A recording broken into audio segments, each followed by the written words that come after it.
Salima builders গ্রুপে যিনি মালিক, তাতে একটু অহংকার থাকতেই পারে অনিক সাহেব।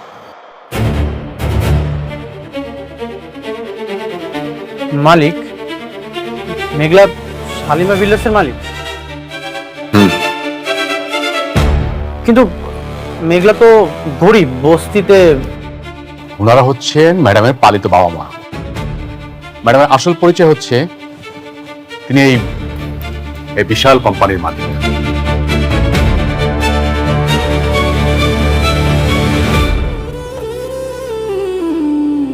বৃষ্টি, ও অনেক ক্ষুধা পেয়েছে, চল একসাথে বসে খাবো, চল।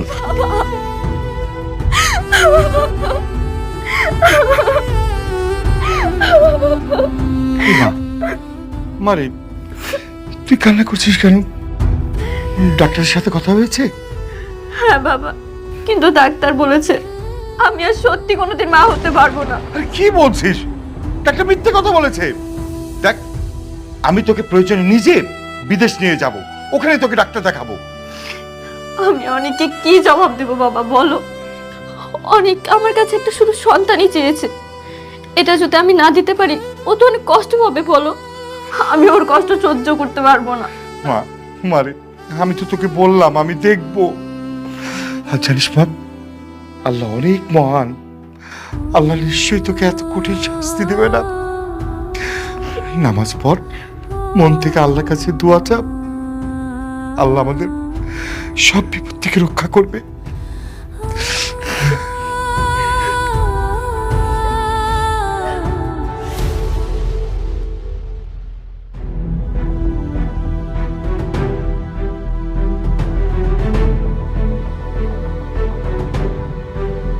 ফকিন্নির বাচ্চা, এ এত বড় একটা কোম্পানির মালিক হয়ে গেল। কি দরকার ছিল এত দাম দেওয়ার লেগে সোনার নেকলেস কেনার? 10 লাখ টাকা দিয়া নেকলেস কেনার কোনো দরকার ছিল? আমি এত দাম দিয়ে কেন কিনেছি এটা আপনি তো শুনুন। আরে ওই বস্তির ফকিন্নির লেগা একটা কম দামি জিনিস কিনা দিলে হইতো। খামাখা তুমি এতগুলো টাকা নষ্ট করলা বাবা। বাবা, চাষি কিন্তু খারাপ বলেনি, ওরে একটা নকল কখনো দিয়ে দাও। আর এইটা আমার মেয়ের জন্য রেখে দাও, ও কিন্তু নকল কখনো বলবে না। আপনারা সামান্য এই 10 লাখ টাকার কথা ভাবতেছে, ওই রকম শত শত নেকলেস কিনতে পারে। ওই ফকিন্নির লেগে তুমি 10 লাখ টাকা দিয়া সোনার নেকলেস কিনছো? কই, আমার মায়ের লেগে তো তুমি 10,000 টাকা দিয়ে একটা কিছু কিনে দাওনি বাবা।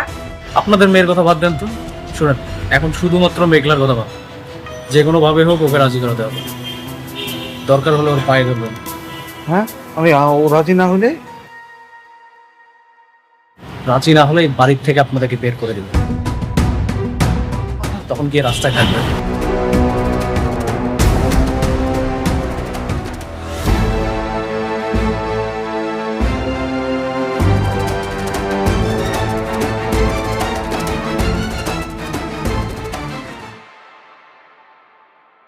কি ব্যাপার আপনি?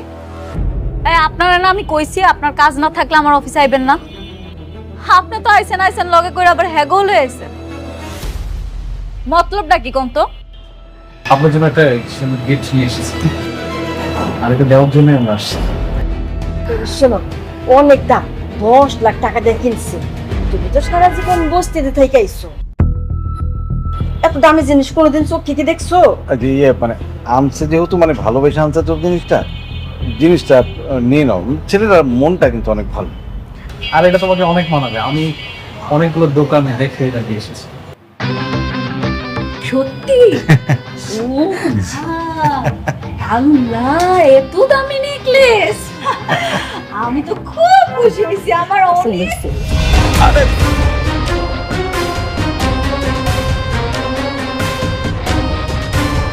হায় হায়,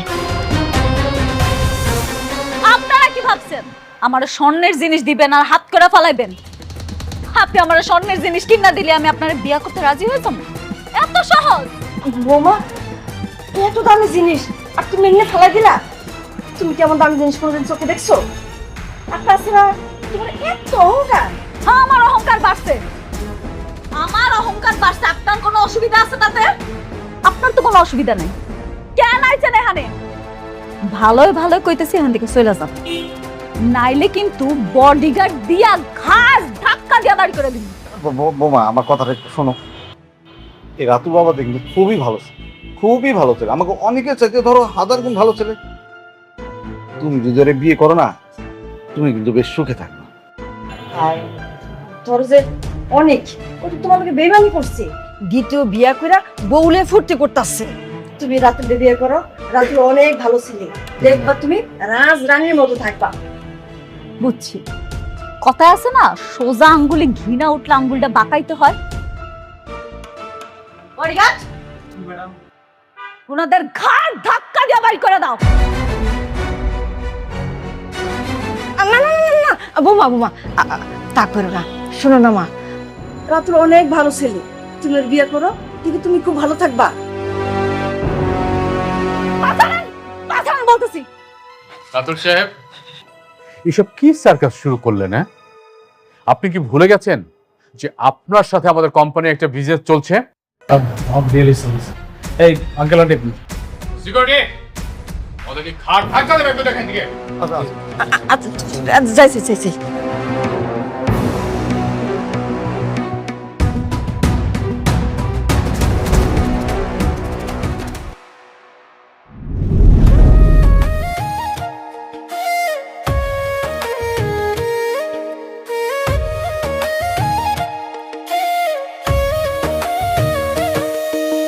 ভাগ্যগুণে পাইলাম তোমায়, ভাগ্যে তো আর রইলা না। দুঃখে আমার বুক ভেসে যায়, সুখের দেখা হইল না। তবু আমি তোমার আশায় কাঁদি দিবারাত রোজ। সুখে থেকো, ভালো থেকো গরি, ঘরের রাজপুত্রে। ও সুখে থেকো, ভালো থেকো গরি, ঘরের রাজপুত্রে।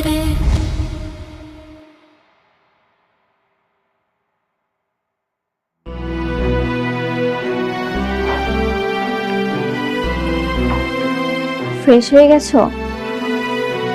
কি খাবে তুমি? নুডলস বানিয়ে এনে দিই? বৃষ্টি, বসো এখানে। আচ্ছা, একটা কথা বলো তো, তুমি আমাকে না বলে কেন ডাক্তারের কাছে গেছো? আমাকে বললেই তো আমি তোমাকে নিয়ে যেতাম। ভেবেছিলাম তুমি ব্যস্ত, এজন্য বলিনি। বৃষ্টি, এমন চিন্তা আপনারা কখনোই করবে না। আমার আবার কিসের ব্যস্ততা? আমার যত ব্যস্ততা আছে সবকিছু তোমাকে নিয়ে। ঠিক আছে, আর কোথাও তোমাকে না বলে যাব না। চলো না, ডাক্তার তো নিশ্চয়ই বলেছে তুমি এখন মা হতে পারবে। যদি আমাদের সন্তান হয়, তখন সন্তানের নামটা তোমার নামের সাথে মিলিয়ে রাখবো। কেমন হবে বৃষ্টি?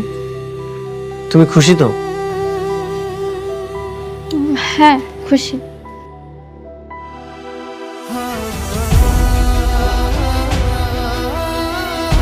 তোমার চোখে পানি কেন?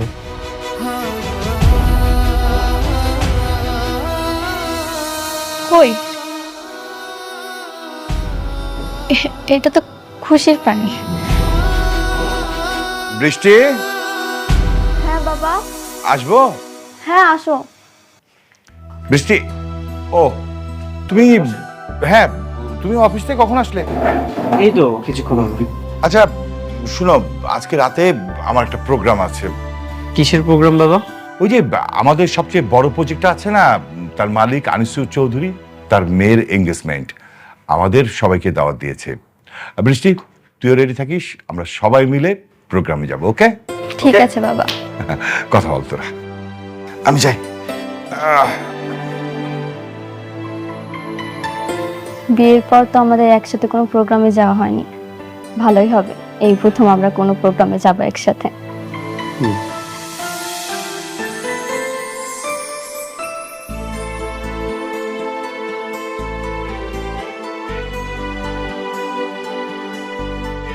কিরে মা, কি করতেছস?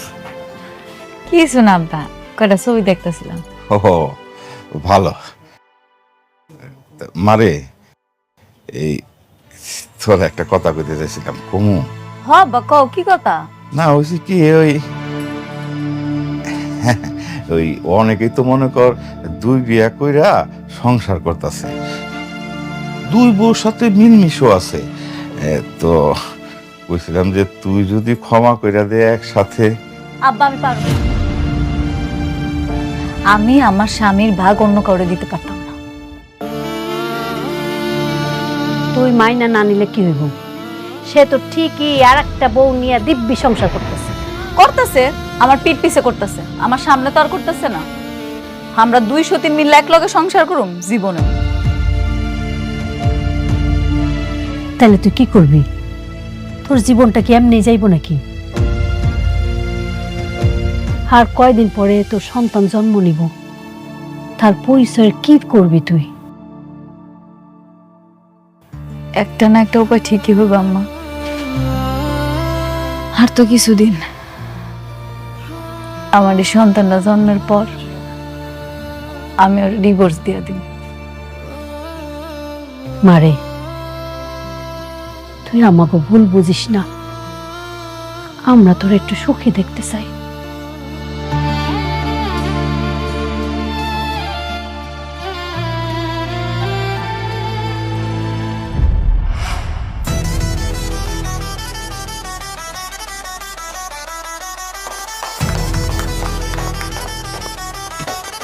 হ্যালো রকি সাহেব, আসুন আসুন। আসসালামু আলাইকুম। ওয়ালাইকুম। কেমন আছেন আপনি? ভালো, আপনার আসাতে আরো অনেক খুশি হলাম।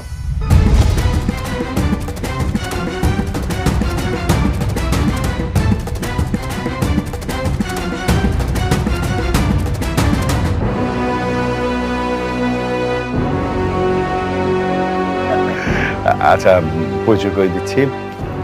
এ হচ্ছে অনিক, আমার মেয়ে বৃষ্টি, তার জামাই। আমার সমস্ত ব্যবসা বাণিজ্য আমার অনেকই দেখে। হ্যালো ইয়ং ম্যান, অল্প বয়সে অনেক বড় দায়িত্ব নিয়েছো, একদিন অনেক বড় হবে। দোয়া করবেন একদম। হ্যাঁ, দোয়া তো অবশ্যই করবো। হ্যাঁ রকি সাহেব, আমার মেয়ের সাথে আপনাকে পরিচয় করে দিচ্ছি। শিওর। নীলা, এদিকে আয় তো মা।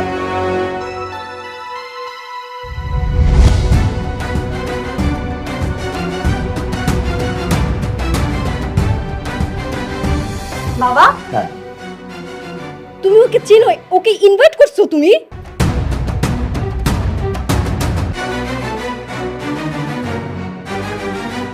তুই কি ওকে চিনতি?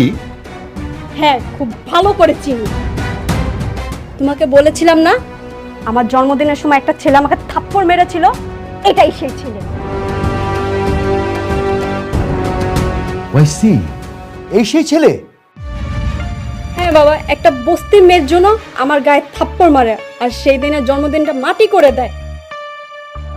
আমি কত রাত সেই অপমানের কারণে ঘুমাতে পারিনি। রকি সাহেব, আমার মেয়ে আপনার মেয়ের জামাই সম্বন্ধে এসব কি বলছে? অনেক, উনি যা বলছেন তা কি সত্য? হ্যাঁ বাবা, যা বলছে সবই সত্য। এটা একটা মিসআন্ডারস্ট্যান্ডিং ছিল, তবে মিস্টেকটা মিস নীলারই ছিল। চুপ করো বেয়াদব! একটা ফকিন্নি বস্তির মেয়ের জন্য তুমি আমার গায়ে হাত তুলছো, আমাকে অপমান করছো। কিন্তু নীলা রকি সাহেবের মেয়ে। না বাবা, ওই মেয়ে বস্তিতে থাকে, ফকিন্নি। রকি সাহেব, আপনার মেয়েকে এমন একটা ছেলের সাথে বিয়ে দিয়েছেন যে কিনা বস্তিতে আরেকটা বউ নিয়ে থাকে। আঙ্কেল, ওটা আমার অতীত ছিল। আর তাছাড়া আপনার মেয়ে ওকে অপমান করেছিল, এই জন্য আমি সেটা করেছি। বাবা, আমি এই অপমানে বদলা নিতে চাই। আমি সেই দিনের থাপ্পড়টা আজকে জবাব দিতে চাই। ঠিক আছে, তোকে যেমন থাপ্পড় মেরেছে তুইও পাল্টা থাপ্পড় দিয়ে দে, ব্যাস। ওয়েট ওয়েট,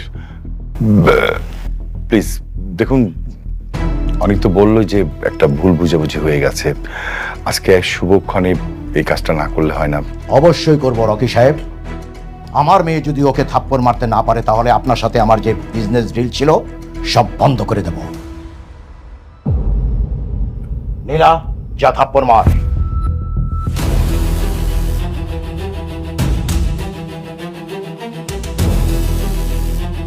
হাত ছাড়ো আমার। আমি বেঁচে থাকতে আমার স্বামীকে কেউ এক বিন্দু পরিমাণ অসম্মান করতে পারবে না, অন্তত এটা আমি সহ্য করব না। রকি সাহেব, আমি আবার বলছি, আমার মেয়ে যদি ওকে থাপ্পড় মারতে না পারে তাহলে কিন্তু আপনার সাথে আমার সব কাজকর্ম আমি সব বন্ধ করে দেব। কথাটা মনে রাখবেন। আপনার যা ইচ্ছা আপনি তাই করতে পারেন। রাস্তার ফকির হয়ে গেলেও আমি আমার স্বামীর সম্মান নষ্ট হতে দেব না। স্বামী তাই না? আমি তোকে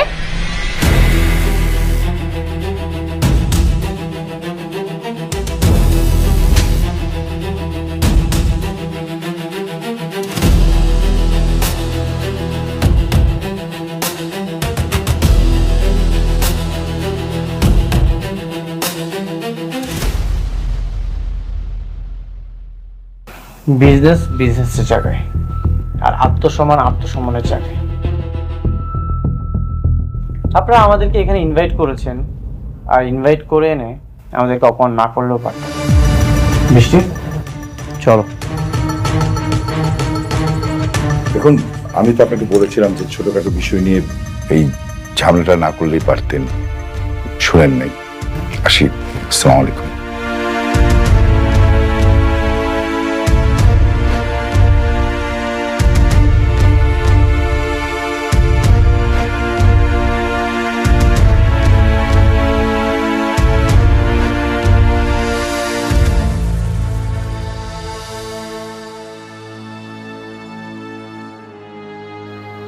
এত বড় একটা প্রোগ্রাম, আপনার আত্মীয় স্বজন, ইনভাইটেড গেস্ট, সবার সামনে আপনার মেয়েকে থাপ্পড় মেরে চলে গেল। ও শুধু আপনার মেয়েকে থাপ্পড় মারেনি, আপনাকে চরমভাবে অপমান করেছে। ও ভাই দেবে, আমি রাতুল রাজ। রাতুল, আমি তোমার সম্বন্ধে সব খোঁজ খবর নিয়েছি। তুমি শালিমা গ্রুপ ইন্ডাস্ট্রিজে ভালোই কাজ করছো। আচ্ছা রাতুল, আমি যদি তোমাকে কাজ দিই, তুমি কি কাজ করবে? কোর্স অবশ্যই করব। তাহলে ওই ছোট লোকের বাচ্চাকে যেই কাজটা দিয়েছিলাম সেই কাজটা আমি তোমাকে দিতে চাই। কিন্তু ওরা তো এমনিতেই শালিমা গ্রুপের কাজ না পেয়ে অনেক চাপে আছে, এখন তো ওদের অনেক সমস্যা হবে। আমি চাই ওরা পথের ফকির হয়ে যাক। বাবা, আমিও চাই ওরা পথের ফকির হোক। বাবা please. You're right, clever girl, ও ঠিক বলেছে। তাহলে ডেল। ঠিক।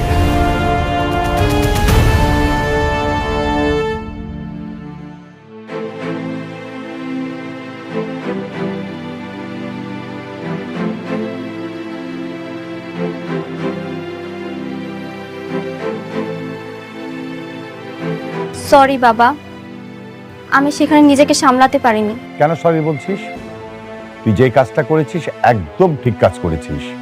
শোন মা, মানুষের জীবনে টাকা পয়সার চেয়ে সম্মানটা গুরুত্বপূর্ণ। বাবা, আমি ভাবছি উনি হয়তো আমাদের প্রজেক্টগুলো বন্ধ করার চেষ্টা করবে। পারবে না, অলরেডি 60% কাজ ডান। ওরা আমাদের প্রজেক্ট বন্ধ করতে পারবে না। স্যার, একটা খারাপ খবর আছে। কি খবর? আনিস চৌধুরী আমাদের সকল প্রজেক্ট বাতিল করার নোটিশ দিচ্ছে। কেন, কি হয়েছে? স্যার স্যার যদি সত্যি সত্যি প্রজেক্ট বাতিল হয় তাহলে তো আমাদের অনেক বড় একটা লস হয়ে যাবে। কেন বাতিল করেছে? কি লজিক দেখে বাতিল করেছে? সাইডে একজন অ্যাক্সিডেন্ট করে মারা গেছে, এটাই তার কারণ হিসেবে উল্লেখ করা ছিল। তারা এটাও বলেছে আমাদের কাজের মান ভালো নেই, আর ইত্যাদি বেশ কিছু কারণ দেখিয়ে তারা প্রজেক্ট বাতিল করেছে। আমি জানতাম এমন কিছুই করবে। অনেক টেনশন করার কিছু নেই, দেখি আমি হ্যান্ডেল করব, টেনশন করো না।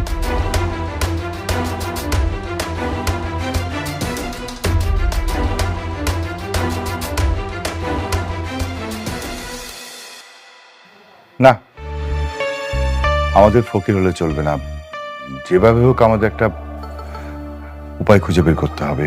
কিন্তু কি করবে বাবা? আমি তো ভাবতেই পারছি না আপনি এতটা নড়বড়ে চুক্তি করেছেন। আমাদের পজিশন তো খুব ভালো ছিল, আমরা এটাকে খুব ইজিলি সলভ করতে পারতাম। হ্যাঁ, সেটাই আমার জীবনে চরম ভুল ছিল। আচ্ছা অনিক, বাবা তোমাকে একটা কাজ করতে হবে। কি কাজ বাবা? না মানে আমি শুনলাম যে সালিমা বিল্ডার্স কিছু নতুন প্রজেক্ট ক্লায়েন্ট থেকে দেবে, তো তুমি ওখানে গিয়ে যদি প্রজেক্ট বের করে আনতে পারো তাহলে এই প্রজেক্টগুলো দেখিয়ে আমি ব্যাংক থেকে লোন নিতে পারবো। এই বিষয়টা অবশ্য আমি বৃষ্টি জানবে না, আমি বৃষ্টিকে বলবো না। কিন্তু বাবা, দেখো আমি জানি যে মেঘলা ওখানে জব করে, আমি না বৃষ্টিকে বললাম না, আমরা তিনজনের মধ্যে এই কথাটা গোপন থাকবে বাবা, এছাড়া আমি কোনো ওয়ে দেখছি না। আর তাছাড়া আমাদের কোম্পানি এই কাজটা যদি না করে তাহলে ভীষণ বিপদের মধ্যে পড়ে যাবে। শালিমা বিল্ডার্স থেকে কি আমাদেরকে প্রজেক্ট দিবে? আর ওখানে তো মেঘলা আছে, ও নিশ্চয়ই কোনো না কোনো ঝামেলা করবে। বাবা আমার বিশ্বাস যে মেঘলা তোমাকে দেখলে অন্তত কোনো ঝামেলাই করবে না। তুমি যদি মেঘলাকে বুঝিয়ে বলতে পারো, আই হোপ যে ও রাজি হবে।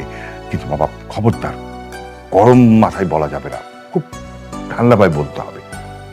স্যার উনি তো তার সন্তানকে অস্বীকার করেছে, এটা নিয়ে তাদের মধ্যে অনেকবার ঝামেলাও হয়েছে। এই মুহূর্তে এরকম একটা প্রস্তাব নিয়ে যাওয়া কি ঠিক হবে? দেখো সাবির, এছাড়া তো ওয়ে নাই। আমরা যদি কাজ না পাই তাহলে আমাদের কোম্পানিতে পথে বসে যাবে। বাবা আমার মনে হয় তোমার যাওয়া উচিত।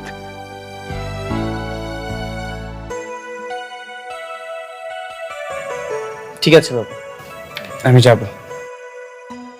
হ্যাঁ আচ্ছা ঠিক আছে, অনেক আমার একটু কাজ আছে, আমি গেলাম।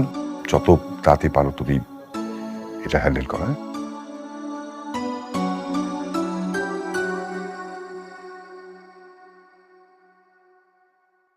সাব্বির, চলো তাহলে আমরা যাই। Okay sir.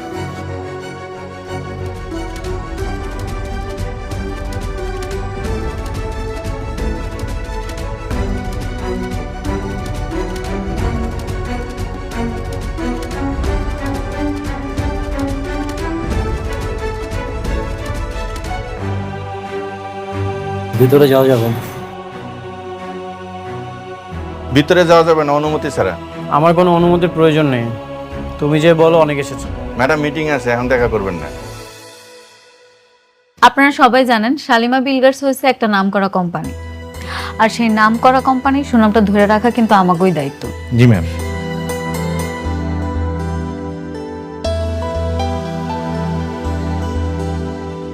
তুমি যে বলো অনেক এসেছে তাহলেই হবে। আচ্ছা দেখতেছি। রফিক সাহেব, জি বলুন। শালিমা বিল্ডার্স এর প্রথম শর্তটা হচ্ছে কোয়ালিটি ফার্স্ট। অবশ্যই। আপনাকে অবশ্যই, শুধু আপনাকে না সবাইকে বলছি যে অবশ্যই আপনাকে ইট এবং সিমেন্ট বালুটা ভালো দিতে হবে। ম্যাডাম একজন লোক আসছে আপনার সাথে দেখা করতে। কি ব্যাপার, আপনি মিটিং মধ্যে চলে আসলেন? আপনি দেখতেছেন এখানে একটা মিটিং চলতেছে।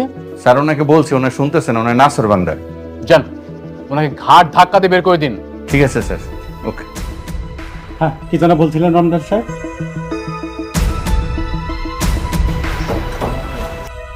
স্যার আপনার কথা বলছি, ম্যাডাম বলছে আপনাকে বের করে দিতে। তুমি আমার নাম বলেছো? জি। আমাকে বের করে দিতে বলেছে?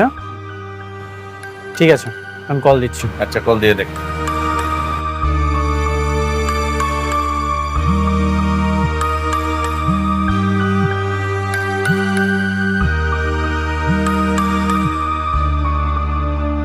Excuse me.